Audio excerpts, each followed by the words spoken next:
Türkmenistanyň Zenanlar Birleşiginiň Merkezgi Geňiş tarapyndan aglan edilen ýylyň Zenany bäsleşiginiň jemleriniň jemlenmegi bayramçylyk çäreleriniň üstüne ýetirdi.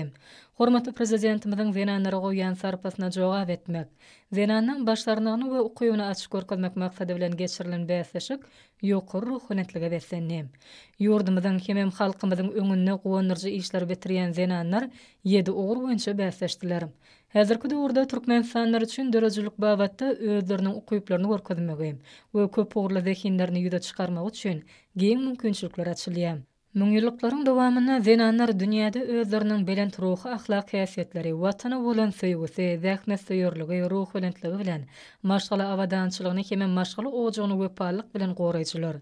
El işleriniň ajaýyp usatlary höküminde şöhratlandyrypdyr. Türkmenistana aýal gyzlaryň alymy, intellektual, dörejilik we ruhy mümkinçilikleriniň açylmagy üçin hemme mümkinçilikler döredilýär. Bäsleşe gatnaşyjylar ýurdumyzy özgertmek, garaşdy döwletimizi hemme tarapdan ösdürmekde uly ähmiýete eýediňini nyktab, hormatly prezidentimize ýadysyz ala edýän üçin hoşallyk bildirdiler.